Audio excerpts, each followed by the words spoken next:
Debat kedua KPU yang menghadirkan 3 cawapres akan digelar malam ini pada Jumat 22 Desember di Jakarta Convention Center. Dalam debat cawapres, Gibran Rakabuming menjadi sosok yang paling muda di antara calon lain. Namun meski begitu, pengamat menilai bahwa Gibran akan menjadi kuda hitam saat debat berlangsung. Pernyataan itu disampaikan oleh pengamat politik Citra Institute, F. Riza, pada Kamis 21 Desember 2023. F. Riza mengatakan jika dibandingkan dengan 2 cawapres lain, kemampuan Gibran memang paling diragukan. Namun F. Riza menyebut justru karena diragukan, Gibran bisa tampil sebagai kuda hitam dalam debat cawapres. Kuda hitam yang dimaksud F. Riza adalah Gibran bisa menunjukkan penampilan mengagumkan atau mengejutkan seketika. Menurut F. Riza, ada banyak alasan dibalik prediksi Gibran akan menjadi kuda hitam. Alasan pertama adalah Gibran merupakan wali kota Solo sekaligus kader PDI Perjuangan. F. Riza mengatakan kader PDIP memiliki keberpihakan cukup tinggi soal isu nasionalis.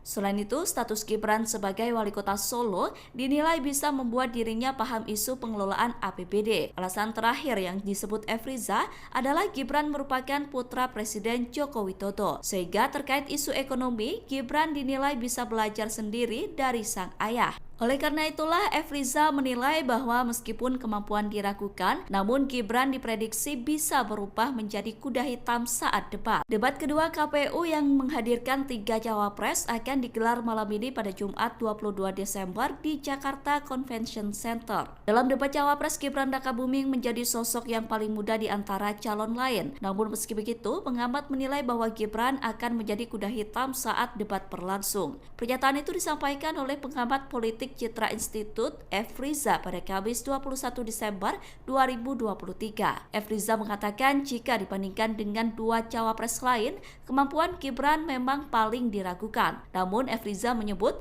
justru karena diragukan, Gibran bisa tampil sebagai kuda hitam dalam debat cawapres. Kuda hitam yang dimaksud F. Riza adalah Gibran bisa menunjukkan penampilan mengagumkan atau mengejutkan seketika. Menurut F. Riza, ada banyak alasan dibalik prediksi Gibran akan menjadi kuda hitam. Alasan pertama adalah Gibran merupakan wali kota Solo sekaligus kader PDI Perjuangan. F. Riza mengatakan kader PDIP memiliki keberpihakan cukup tinggi soal isu nasionalis. Selain itu, status Gibran sebagai wali kota Solo dinilai bisa membuat dirinya paham isu pengelolaan APBD. Alasan terakhir yang disebut F. Riza adalah Gibran merupakan putra Presiden Joko Widodo. Sehingga terkait isu ekonomi, Gibran dinilai bisa belajar sendiri dari sang ayah. Oleh karena itulah, F. Riza menilai bahwa meskipun kemampuan diragukan, namun Gibran diprediksi bisa berubah menjadi kuda hitam saat debat.